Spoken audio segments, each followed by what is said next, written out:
The city bled from its own bones. Crystal leaves had always been beautiful in the way only ancient things could be. Layered, improbable, dense with centuries of ambition pressed into stone and crystal and light. Its upper districts caught the twin moons so perfectly that travelers crossing serene plains often mistook the capital's glow for a second sunrise. But that was before.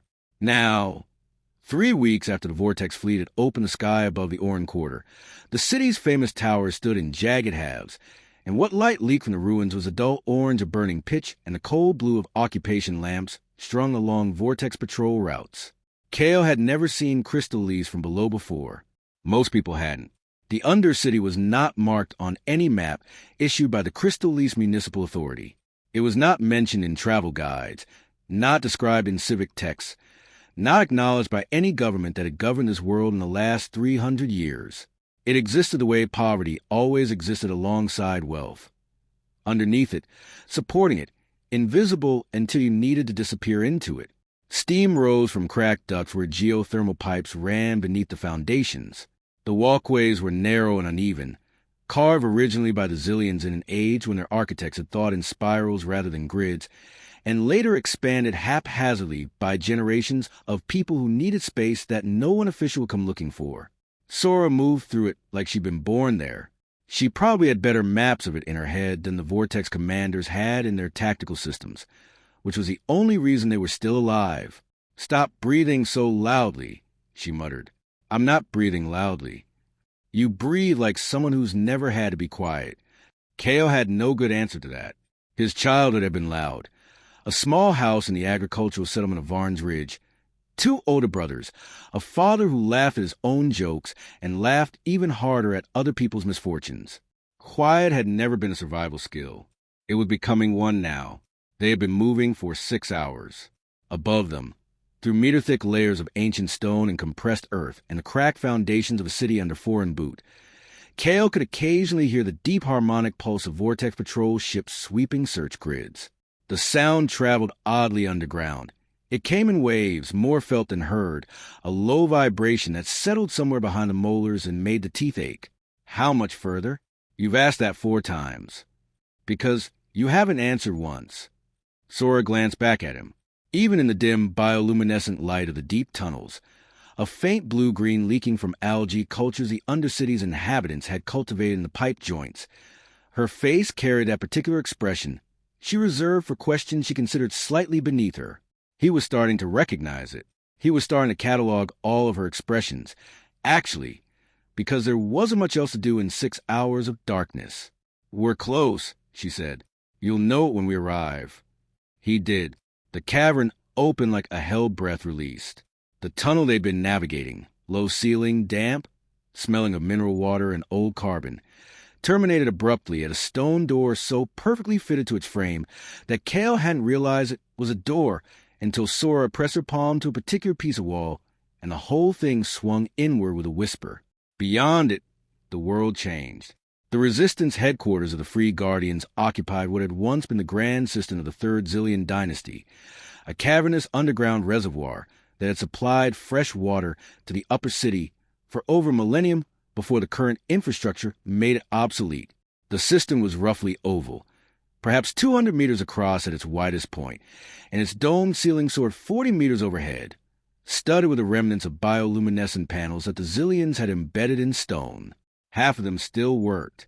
The combined light was dim but pervasive, casting everything in blue-silver, making the space feel submerged even though it had been dry for 800 years. Someone had filled it with life. Rows of makeshift shelters lined the curved walls. Canvas sheets stretched between support poles. Carved alcoves curtained with old tapestries. Wooden partitions salvaged from the ruins above. In the center of the cavern, for long tables served as the nerve center of an operation that was, by any reasonable assessment, too small and too exhausted to matter. Maps covered every surface. Not digital maps. Vortex signal interceptors would detect any active data traffic, but hand-drawn maps, annotated in at least 6 different hands, showing patrol routes and occupation zones, and the increasingly fragile free corridors through Crystallis' street-level districts. There were perhaps 80 people in the cavern. Kael had expected more. Then he remembered that this was what was left. People looked up as they entered. A few reached for weapons before Sora raised a hand, and someone near the main table said something too quiet to hear, and the tension dropped by half a degree. Not entirely. Kael understood. He was an unknown face in the only safe room in the city. Wariness was the reasonable response. A woman roughly Sora's age crossed toward them. Mid-30s, short dark hair cut with a kind of practicality that suggested she'd stopped thinking about aesthetics some weeks ago, wearing a uniform that had been a Guardian Field officer's jacket before someone had torn the official insignia off it. She moved like someone whose body had learned to assess threats without consulting the conscious mind. "You made it," she said to Sora, and the relief in her voice was genuine. She glanced at Kael. "This him?" "Kael Draven," Sora said. "Kael, this is Commander Lyra Voss. She runs the day-to-day operations here." Lyra looked at him the way people looked at a structural wall they weren't sure would hold. "The General has been asking for you every hour since we got word you were inbound. I'd recommend not making him wait." "Who is he?" Kael asked. "You keep saying the General like I should already know." Lyra and Sora exchanged a look. Not a meaningful one. More the kind that passed between people who'd stopped being surprised that someone didn't know something they considered fundamental. "You'll understand when you meet him," Lyra said. Before they reached the General, Kael met the others. It would have been impossible not to. The system was cramped in a way of all living spaces improvised under pressure, and moving through it from the entrance to back alcoves where the command section was quartered meant threading to the full ecosystem of the Resistance. He tried to observe without staring. He failed mostly. Near the entrance, a cluster of people who looked barely older than 17 sat around a low table studying hand-sketched technical diagrams, vortex weapon schematics. Kael realized, copied by hand from memory or from brief glimpses at captured equipment. Their hands moved with the unconscious fluency of people who've been doing this for weeks. One of them, a lean young man with burn scars along his left forearm, looked up and met Kael's gaze with a direct, measuring expression of someone who had decided that being too young to fight had become a classification error. That was Tam, he would learn later. Tam had been a second-year engineering student at the Crystalese Polytechnic before the invasion. He had watched the Vortex Ground Forces execute a professor on the steps of the engineering faculty on day 3 of the occupation. He had been reverse engineering Vortex technology from memory since day 4. Further in, an older man sat alone with his eyes closed, fingers moving silently over the surface of a flat stone tablet. He had the weathered stillness of someone who'd spent decades in uncomfortable positions and stopped noticing discomfort somewhere along the way. His name was Davin, former city archivist, the person responsible for most of the Undercity maps, and the closest thing the Free Guardians had to an intelligence analyst. He knew where the Vortex had set up their command posts, where they'd established supply depots, where the patrol patterns had soft edges. He knew it because he'd spent 3 weeks memorizing the patterns of shadows through the ground-level grates and translating observation into cartography. When Kael passed, the man opened one eye, assessed him, and closed it again. Apparently, he had been found acceptable. A pair of former Guardian Field medics, sisters named Petra and Cass, had turned one of the larger alcoves into a medical bay that operated on ingenuity and dramatically insufficient supplies. Petra, the elder, had a quality of focus calm that Kael associated with surgeons and bomb disposal technicians, the kind that came from training the body not to interfere with the hands. She looked up from the wound. She was cleaning long enough to nod at Sora, which Kael was beginning to understand was the cistern's equivalent of a warm reception. There were others. A former communications officer running a homemade signal intercept rig from the back corner. An elderly couple who had been hiding Resistance members in their home above ground before patrol got too close, and they'd had to descend permanently. Now they cooked for everyone from whatever Davin's runners managed to source. A former Crystalese city guard named Ren, who had the specific haunted quality of someone who had been present when the planetary shield system was sabotaged and still woke up hearing the sound of it falling.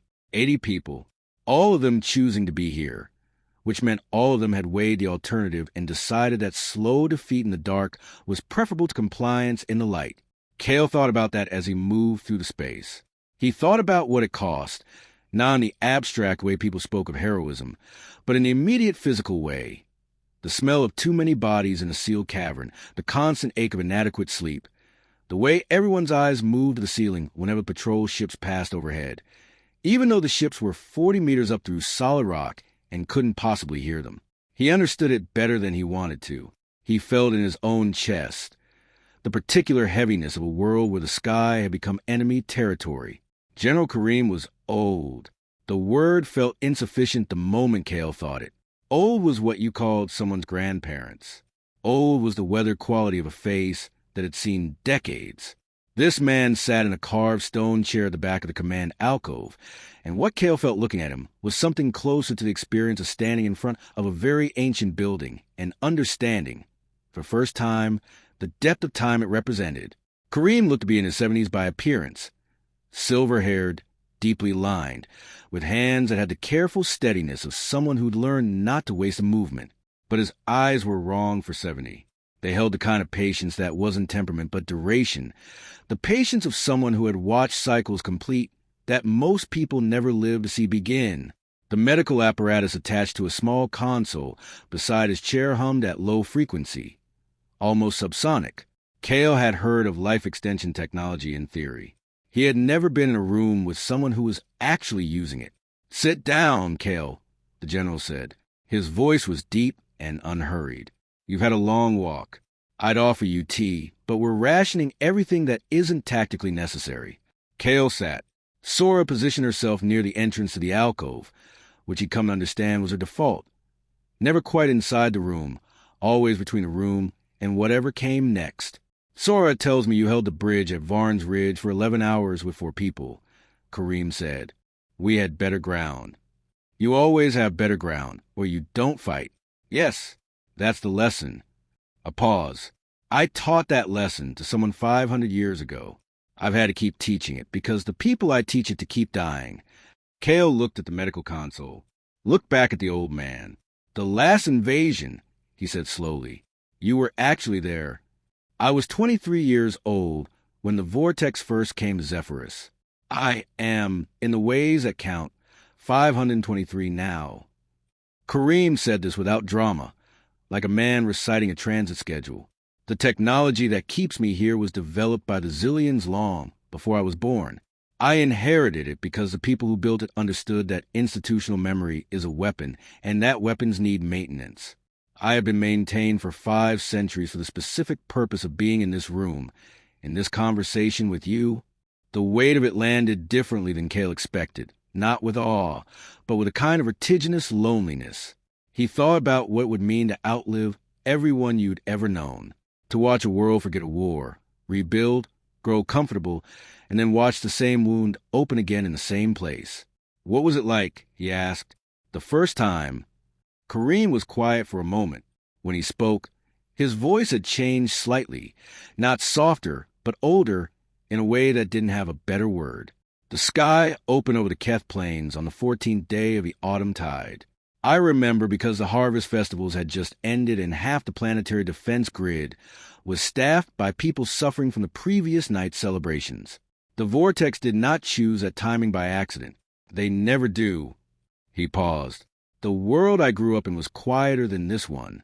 Less technology, more stone. When the ships came through the atmosphere, I remember watching from a hilltop outside my village and thinking that the sky had developed a new kind of weather. It took me several minutes to understand what I was seeing. By the time I understood, my village was gone. No one in the alcove spoke. Commander Lyra stood near the maps, her hands still. Sora had closed her eyes. We had no guardians then. No organized resistance. We had people who were angry enough to fight and smart enough to learn, and a planet that was willing to bleed for as long as it took. It took 7 years. Kareem's eyes moved to Kael. 7 years, and in the end, it was not courage that ended it. It was a machine. "The quantum nexus array," Kael said. The general's expression didn't change exactly, but something behind it shifted, a quality of recognition, like a lock acknowledging the right key. "You've heard of it. Rumors, fragments, the kind of thing you hear in old texts and dismiss as mythology. Most of the things people dismiss as mythology are things they couldn't survive knowing the truth about." Kareem leaned forward slightly. "Let me tell you about the zillions." The Zillion civilization had reached its apex approximately 1100 years before the current age, in an era that Zephyrus' historians referred to as a crystalline period. Partly for the technology they developed, partly because their cities had a quality that later generations found impossible to fully reproduce, something in the architecture that seemed to grow from the planet itself rather than being built on top of it. They had understood energy in ways that still exceeded current scientific consensus, not in the wild, intuitive way of a culture stumbling toward discovery, but in the systematic, exhaustive way of a civilization that had spent 3,000 years asking exactly the right questions. They had mapped the crystalline matrix beneath Zephyrus' crust, the geological formation that gave Crystallis its name, and found that it wasn't merely mineral. It was structured, coherent, capable of storing and transmitting energy in patterns that bore an uncomfortable resemblance to thought. They had built with it, and into it, and eventually through it.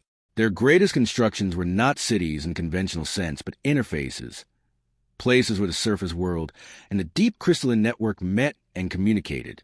The most significant of these was carved into the bedrock of the Obsidian Gorge, in the planet's geologically active southern reach, where the crystalline matrix ran closest to the surface and the energy density was highest. They called it the Vault. It took 40 years to build, Kareem said. I know this because one of the Zillion historical texts I've spent 5 centuries studying was written by one of the engineers who worked on it. She described it as the most ambitious and most necessary project her civilization had ever undertaken. She also described it as the most frightening. Frightening how? She didn't specify. Not in the text I have. There are passages that were removed deliberately, carefully, in a way that suggested whoever removed them was protecting something they believed should stay buried. Kareem tapped the surface of the stone table. The vault contains a full technical documentation for the quantum nexus array, coordinates, activation sequences, security codes, complete architectural blueprints, everything you would need to bring it online. And it ended the last vortex invasion. Kareem confirmed. The vortex fleet withdrew within 48 hours of activation. We never fully understood why. The Zillion text that survived described it as a weapon of, and I'm translating loosely from Old Zillion here, profound persuasion, as if the array didn't destroy the vortex but convinced them utterly and completely to leave. Kael thought about that. Profound persuasion. There's a problem, he said. It wasn't a question. Several. Kareem counted them with the methodical patience of a man who'd had a long time to itemize disaster. First, the vault is located in the Obsidian Gorge, which the vortex have occupied and fortified heavily, presumably because they either know what's there or suspect it. Second, the vault security system is keyed to the Zillion royal bloodline. Only someone of that lineage can open it. Without the correct genetic signature, every layer of its protection activates simultaneously, and the documentation inside is destroyed. Third, wait, Kael said, the royal bloodline. The Zillion dynasty ended 800 years ago. The dynasty ended. The bloodline didn't. A particular kind of silence. Kareem looked at him steadily, and Kael felt something cold move through him.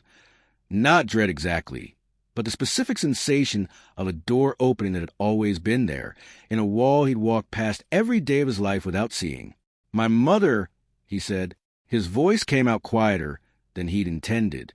Your mother's name before she took your father's family name was Elis, the Zillion 7th house, the last surviving branch of the direct royal line. She knew what she carried. She spent her adult life hiding it, because the people who wanted to use her were not all people she could trust. Kareem's voice carried no apology. He had the manner of a man who'd long since concluded that mercy and truth were not always compatible, and had chosen truth. She hid it in plain sight, in the agricultural settlements, married to a good and thoroughly ordinary man who loved her and never asked questions she didn't volunteer to answer. She built a life that looked like exactly what was supposed to look like. She died when I was 3, Kael said. They said it was a fever. I know what they said. The way he said it. It wasn't a fever. That is not a conversation for tonight, Kareem said. Tonight we need you present and functioning, not grieving. What I need you to understand is this. You carry her bloodline. You are the only person on this planet who can open the vault and give us access to the array. Every strategic calculation I've made for the last 500 years ends with you in that chamber." Kael sat with this for a long moment. He was aware of Sora's eyes on him from the entrance, watchful in a way that was not entirely tactical. He was aware of Lyra standing very still by the maps. He was aware of the distant harmonic pulse of a patrol ship passing somewhere above. He thought about his father. The laugh lines, the bad jokes, the way he'd taught Kael to read weather patterns from cloud formation, not because it was strategically useful, but because he found the world genuinely interesting. He thought about a man who had married a woman who loved him and never asked questions she didn't volunteer to answer. A good man, living an ordinary life, with an extraordinary secret sleeping quietly beside him for as long as it could. She chose that life, Kael said. She chose my father. She chose Varn's Ridge. Yes, but she knew eventually that... She knew. Kareem's voice was gentle now, in the specific way of gentleness that doesn't soften the truth but acknowledges its weight. She left you things. When the time was right, they would find you or you would find them. A diary, written in the old royal script, a language almost no one reads now. I can teach you to read it if you need that. She left you everything she knew and everything she feared and everything she hoped in a document small enough to fit in a coat pocket. He reached into the breast pocket of his weathered jacket and placed a small leather-bound book on the stone table between them. The cover was worn smooth with age, but the binding was still whole. The script on the first visible page was unlike anything in the modern Zephyrin alphabet, more angular, more complex, with a quality that reminded Kael of the crystal formations in the deep mines outside Varn's Ridge, the way they branched and multiplied along internal geometries that seemed almost intentional. He didn't touch it yet. There's a third problem, Sora said from the entrance. There is, Kareem agreed. Vexx. Davin spread 3 maps across the central table, one showing the current vortex occupation zones across Crystallis' surface districts, one showing a broader planetary view with military installation markers, and one that was purely topographical, tracing the geological formations of the southern reach down to the great tear in the planet's crust known as the Obsidian Gorge. Kael studied the gorge map. It was terrifying in a purely geographical sense, a chasm roughly 40 kilometers long, and in places over a kilometer deep, running along the fault line where the largest of Zephyrus' tectonic plates met. The crystalline matrix that underlaid most of the continent here ran close enough to the surface that in certain places the gorge walls literally glittered, catching light from the geothermal vents and throwing it back in cold, prismatic sprays. It was one of the most geologically active regions on the planet. It was also, now, occupied by a vortex military force whose fortification pattern, according to Davin's observations, was heavy enough to suggest they were dug in for a long stay. Vexx arrived on the surface 6 days ago, Davin said. His voice had the flat precision of someone reporting data. He found upsetting, but had decided to present without visible upset. He came down personally from a flagship. That's unusual. The Vortex Field commanders don't typically expose themselves to ground operations this early in an occupation. His presence suggests a priority directive that falls outside standard conquest protocol. He's looking for the vault, Lyra said. He's looking for the vault, Davin confirmed. We have 2 intelligence fragments, one from a contact who got close enough to a field command tent to hear a conversation he shouldn't have, and one from signal intercept work that Wren's team has been doing. The fragments align. Vexx knows the vault exists. He knows it's in the gorge. He doesn't know exactly where. But he'll find it, Kael said. Given time, yes. The geological surveys they've been running for the past week are systematic. They're using seismic mapping equipment to look for subsurface anomalies consistent with a large engineered cavity. Davin paused. We estimate they're 2 to 3 weeks from a precise location, perhaps less, if their equipment is more advanced than what we've assessed. And when he finds it, he destroys it. That's the assessment, Kareem said. Not to use the array. The vortex cannot activate it without the bloodline key. But destruction is equally effective from their perspective. If the technical documentation inside the vault is destroyed, the array can never be activated against them. They had 500 years to prepare for the possibility of a repeat confrontation. They did not come back without a strategy. The room sat with this for a moment. Kael looked at the gorge map. He looked at the occupation zone markings. He looked at the personnel estimates Davin had marked in small, careful numbers at the corners of the fortification positions. And the Void Devourer, he said. Nobody spoke for a moment after that. How much do you know about it? Lyra asked. Rumors. The same kind I heard about the array. Something the Vortex used to finish what their ships can't. It is not a weapon, Kareem said quietly. Or rather, it's a weapon only in the way that a plague is a weapon. It is an entity of some kind or a phenomenon that behaves like one. The Vortex use it as a final option. After the conquest is secured, they use it to drain a planet's crystalline matrix completely. Zephyrus's matrix runs deep, and it runs rich. The Devourer is designed for exactly this kind of world. When 8 to 12 weeks, based on the standard Vortex occupation timeline before deployment, perhaps less. 8 to 12 weeks, against a fortified military installation in an active geological hazard zone, with a team of 80 people who were 3 weeks into running on inadequate sleep and diminishing supplies, to reach a vault that only Kael could open and retrieve documentation for a weapon that hadn't been activated in 5 centuries. Kael had fought in tighter situations. He couldn't remember any, but he assumed they must have existed. The planning session ran for 4 hours. Lyra knew the gorge's geography from pre-invasion surveys. She'd done a geological research, posting there 3 years earlier, which meant she knew the physical terrain better than any tactical map could capture. The way the wind moved through the chasm at different hours. The places where the geothermal vent activity made certain approaches thermally detectable, and the places where the crystalline walls scattered sensor frequencies in ways that would blind a vortex sweep. She marked these on the topographical map of the carbon stylus, and watching her work, Kael thought that in a better world she would have been exactly the kind of person a military planner spent years hoping to have in a planning room. Tam brought his reverse-engineered schematics and laid out what he'd been able to reconstruct about vortex sensor equipment, specifically the known dead zones and their scanning frequencies, and a modification he developed that would, theoretically, make a small unit appear to standard vortex proximity detection as geological background noise rather than human movement. Theoretically was doing heavy lifting in that sentence, and he said so with the specific, honest uncertainty of someone who hadn't been able to field test it because field testing it wrong meant getting caught.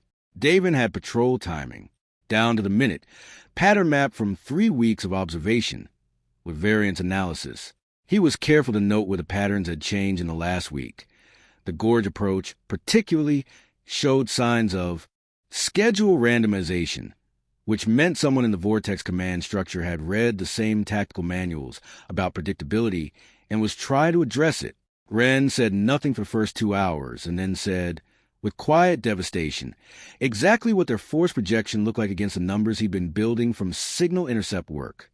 It wasn't good. He didn't soften it, and no one asked him to, because in a room full of people who'd already chosen to be here, softened projections were an insult. The plan that emerged was not a plan so much as a direction toward a plan, a framework of possibilities that depended heavily on timing, on Tam's modifications working as theorized, on Davin's pattern analysis, holding as the Vortex continued their survey work, and on a route through the gorge that Lyra had marked in red that would require them to move through active geothermal terrain during a narrow window when the vent cycle would temporarily reduce thermal sensor sensitivity. That window was 12 minutes. Maybe 14 if the cycle ran slightly long. 12 minutes to move a team to the worst geological terrain on the planet, into a fortified military installation, to a vault that hadn't been opened in 5 centuries. We need a week to prepare, Lyra said. Maybe 10 days. We have 2 to 3 weeks before Vexx finds a vault, Kareem said. Take the week. Do it right. Kael looked at the map. He looked at the red route. He thought about his mother. The thought arriving before he could decide whether to let it in. And the word princess sat awkwardly against every memory he had of her, which were 3 years old and fragmentary, and filtered through the imagination of a child who hadn't known he was supposed to remember more. He picked up the diary from where he'd set it beside the map, still didn't open it. I'll want to learn to read the script, he said to Kareem. Whatever time you can give me. As much as you need, the general said, that night. or what passed for night in a place without windows, measured instead by the dimming of the bioluminescent panels on a timer cycle someone had programmed to approximate a diurnal rhythm. Kael and Sora sat together at the edge of the cistern, where the old stone wall curved upward into the dome, and someone had left a pair of salvaged cushions that had become, by unspoken agreement, the quietest corner of the space. Sora had a cup of something that smelled like tea from a plant that wasn't tea. She held it in both hands in the manner of someone who'd learned to take warmth wherever it was available. "You knew," Kael said. "Not for certain. I knew there was something Kareem needed you for specifically. I knew it was important enough to keep your existence secret for longer than your lifetime. Were you recruited for this? Watching me, getting me out of Orange Ridge?" She was quiet for a moment. "I was asked to keep track of you. Lyra asked me about 2 years ago, based on Kareem's direction. I didn't know the full scope of why. I knew you were important to the Resistance in some capacity." A pause. "You should know that I also watched you for 2 years and formed my own opinion of you, and that opinion is what made me drive us off a bridge to avoid a vortex patrol, rather than letting them take you." "What's your opinion of me?" "That you fight like someone who learned it wrong, but develop good instincts to compensate. That you think too much about things you can't change and not quite enough about things you can. That you have a habit of standing slightly in front of other people without seeming to notice you're doing it." She looked at him sideways. "You've been doing it since we got here. You keep drifting into positions between other people and the exit." He hadn't noticed. He noticed it now, immediately, the way you notice a habit once someone named it. "Force of habit," he said. "I know," she said. "That's why I told you." He turned the diary over in his hands. The leather was warm from his pocket. He thought about the sentence Kareem had told him was on the first page, the sentence written in the royal script he hadn't yet learned to read. He knew its content because Kareem had translated it for him at the end of the planning session, quietly, without ceremony, in the way you delivered something that didn't require ceremony because it was already too heavy. He was still deciding what to do with it. "Tell me something that isn't about the mission," he said. She considered this with unexpected seriousness, the way she approached most things. "Before the invasion, I used to run the Eastern Ridge Trail at dawn. Every morning. There's a section about 4 kilometers in where the trail crests, and you can see the whole of Crystal Lease. Or you could, when it was whole. The light would hit the towers at a very specific angle, and the crystal in the upper stonework would catch it and throw it in every direction. And for about 3 minutes the whole city looked like it was made of fractured rainbows." She didn't look at him while she said this. "I've been meaning to find something equivalent down here. I haven't yet. The bioluminescent patches in the lower tunnels are close, but the geometry's wrong. We'll fix the geometry," Kael said. "After." She looked at him then, with the same assessing directness she applied to everything. "You say that like it's a reasonable thing to say. Someone should." She said nothing. After a moment, she handed him half her cup of not-quite tea. The days that followed had the quality of a hell breath. The cistern ran on its careful routines. Watch rotations, supply runs, planning sessions, Tam's increasingly intricate modifications to the sensor disruption equipment. Davin's runners returned from the surface with intelligence that was sometimes useful and sometimes simply frightening. The Vortex seismic survey teams had moved closer to the gorge's eastern fault ridge. Vexx's personal command post had relocated nearer to the gorge's southern approach. The occupation forces in the city above had begun a new program of systematic identity documentation for Crystal Lease residents, nominally administrative, practically the construction of a database that would make tracking resistance movement significantly easier. The propaganda amplifiers the Vortex had mounted on the upper city's surviving towers broadcast continuously. Kael heard it occasionally through the deepest grates, smooth, deliberate voices speaking in the cadences of inevitability, telling the people of Crystal Lease that resistance was a form of self-harm, that integration was opportunity, that the old Zephyrin systems had failed them, and here at last was something better. The worst part was not that it was obviously false.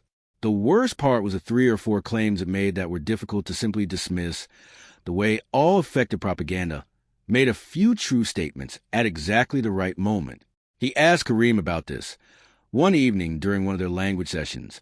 The old man teaching him the Zillion royal script with the methodical patience of someone who'd been waiting to do this for a very long time.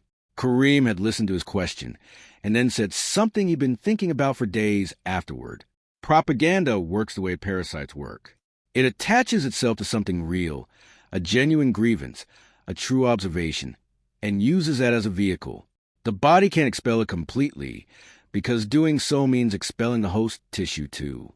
The answer has never been to find a perfect counterargument. The answer has always been to show people something real that matters more. And what's the real thing here? The city's still standing. The people in this room, still choosing. The trail at dawn that Sora used to run, waiting to be run again. A pause, while he traced a particularly complex character in the Zillion script onto the stone tablet between them.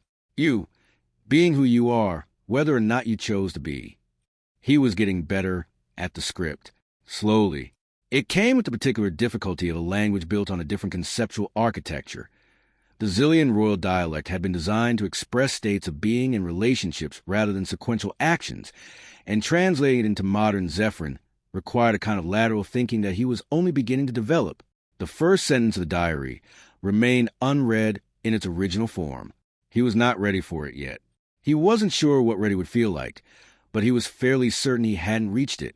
On the 6th day, the team was selected. Kael necessarily. Sora, who declined to discuss alternatives. Lyra, for the gored geography she carried in her body. Tam, for his sense of modifications and his ability to improvise when not if something failed unexpectedly. Ren, who had the specific kind of silence that came from someone who'd been present at one catastrophe and was absolutely determined not to be helpless at the next. 5 people. Kael looked at the team and did the mathematics of the gorge, and tried not to visibly complete the calculation. The farewells were quiet, in the way of all farewells in places where loud feelings were a tactical liability. Petra pressed a medical kit into Sora's hands with a precision that was its own form of affection. Davin gave Lyra a folded copy of his best intelligence summary and said, in the manner of a man who found words insufficient but was trying anyway, that she should come back because the Undercity maps needed updating, and he didn't trust anyone else's handwriting. The elderly couple from above pressed food packets on all of them, slightly more food than anyone was supposed to take, because the mathematics of rationing and the mathematics of caring for people who were about to walk into danger did not always agree. Kael stood with the diary in his inner pocket. He could feel it there, small, specific, warm. He thought about the sentence Kareem had translated. He thought about a woman he barely remembered, choosing an ordinary life, knowing what she was choosing, and choosing it anyway with full understanding of the cost. He thought about what it meant to seal something away so thoroughly that even the person who needed the truth couldn't find it until the moment it absolutely had to be found. The departure was planned for the following morning. The long window, 12 minutes of reduced thermal sensitivity in the gorge's vent cycle, opened at dawn. One night, left in the cistern. Kareem found him near the language table, late, when most of the cistern had settled into the dim quiet of the night cycle. The medical console's hum was slightly different than usual, a faint arrhythmia that Kael had started to notice in the last few days, a subtle irregularity that he didn't know enough about the technology to interpret. The old man sat down with the careful deliberateness of someone for whom sitting had become a precise operation. He looked at the stone tablet where Kael had been practicing the script, and for a moment said nothing, his eyes moving over the characters with an expression that was the closest thing Kael had seen to something private on that ancient face. You've made good progress, Kareem said. I'm not ready to read the diary yet. You'll be ready tomorrow, Kareem said. Not tonight. Tomorrow, with the gorge ahead of you, you'll be exactly ready. He accepted this. He wasn't sure why, but he did. Tell me more about the vault, he said. Not the tactical details. I've memorized the tactical details. Tell me what it actually is. What the Zillions were building when they built it. Kareem looked at him for a long moment. Then he began. He talked about the Zillion engineers, about the 40 years of construction, about the records that survived and the ones that had been removed. He talked about the crystalline matrix and what it meant, not just as a geological formation, but as something the Zillions had come to believe was older than their civilization, and perhaps older than the planet in its current form. He talked about the energy patterns they discovered in it, the the coherence that bordered on something they hadn't had a comfortable word for, the discovery that had driven construction of the vault in the first place. His voice was measured and clear. He had told the story, or parts of it, many times. He knew exactly which details mattered and how to arrange them, so that the listener arrived at the important conclusions at the right pace. And then he stopped, not paused, stopped, in the middle of a sentence, in the way of a clock that has suddenly run down. His hand, which had been moving to illustrate a point about the vault's architecture, fell to the table. His face changed in a way that Kael recognized, not from experience, but from the deep instinctive pattern recognition of a person who had grown up watching people and learning to read what they weren't saying. The medical console's arrhythmia resolved into silence. General, Kareem gripped his chest.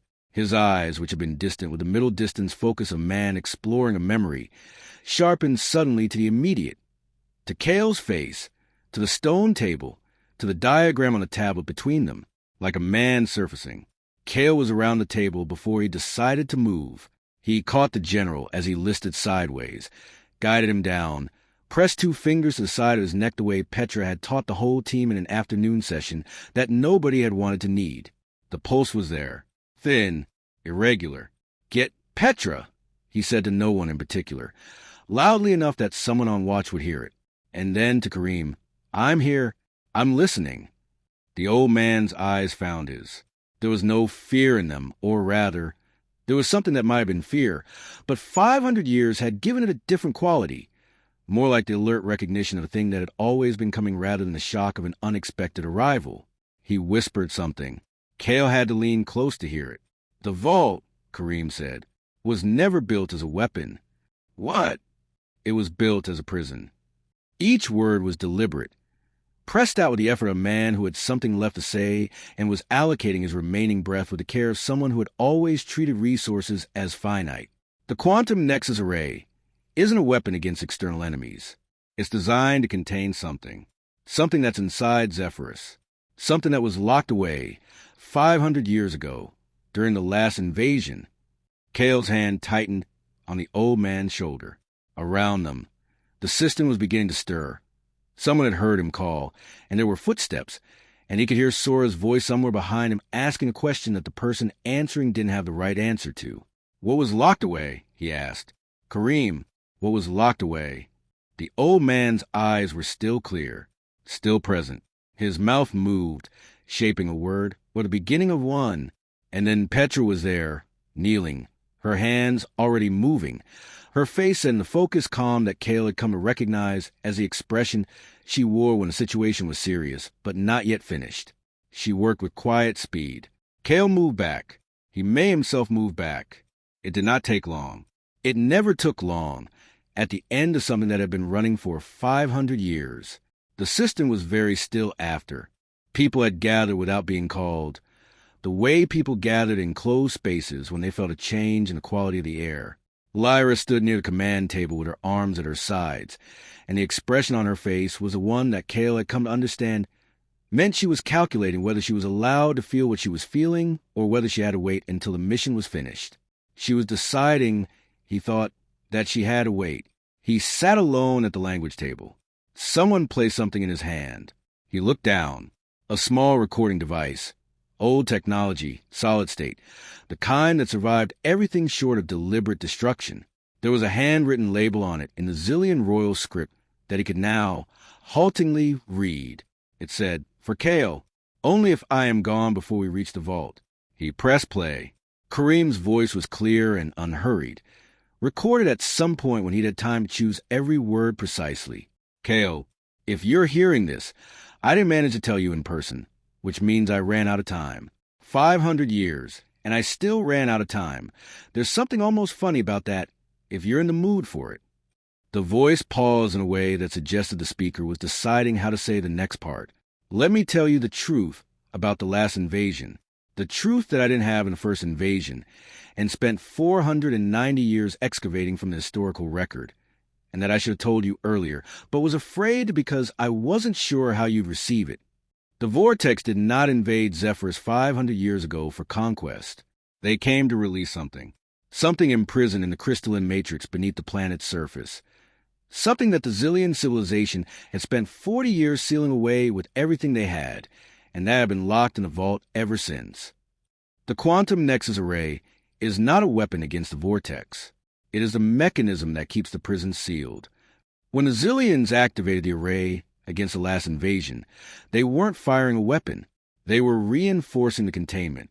The vortex retreated because they failed their objective, not because they were defeated. A pause. If you open that vault with your bloodline, Kael, you will not be activating a weapon. You will be opening a gate. And what comes through that gate? What has been waiting in the matrix beneath this planet for 500 years?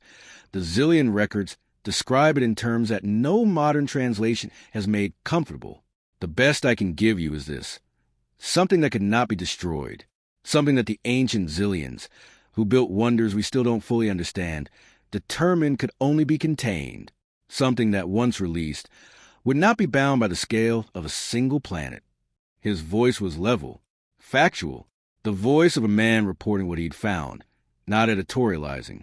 I have spent my last living years trying to find a way to use the array without releasing what's imprisoned in the vault. I have not found one. I am telling you this now because you deserve to know, and because a decision that's coming, how to stop Vexx, how to stop the Void Devourer, how to defend this world without unlocking something that could end several more, is a decision that needs to be made by someone who knows what they're choosing. I'm sorry I ran out of time. I'm sorry for everything you're carrying that you didn't choose to carry. I think your mother would have told you all of this herself if she'd had the chance. The recording ended. Kael sat in the blue-silver light of the cistern for a long time. He became aware eventually that Sora was sitting beside him, not close, not touching, just present the way she had learned to be present, which was a way of someone who understood the difference between company and intrusion. He took the diary from his inner pocket. The leather was warm.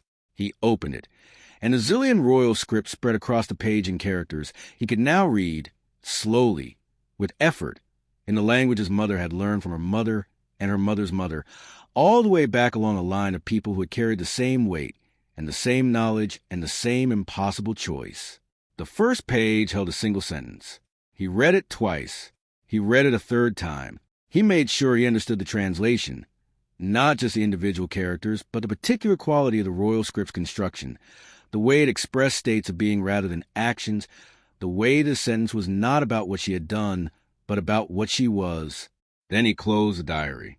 He sat in the quiet of the underground resistance, with the harmonic pulse of Vortex patrol ships somewhere above, with a team of 5 people who would walk into the Gorge at dawn, with a vault that was not what anyone had told him it was, and a choice that he had not yet been given the right information to make. He held the diary in both hands. The sentence was there, in the old royal script, in the handwriting of a woman who had chosen an ordinary life in full knowledge of everything it was costing her and everyone who would come after her, and who had left him the only thing she could think to give him, which was the truth, in a language almost no one living could read, written in the hand of someone who had loved him enough to make herself a seal. I imprisoned myself to seal away the truth. Forgive me, my son.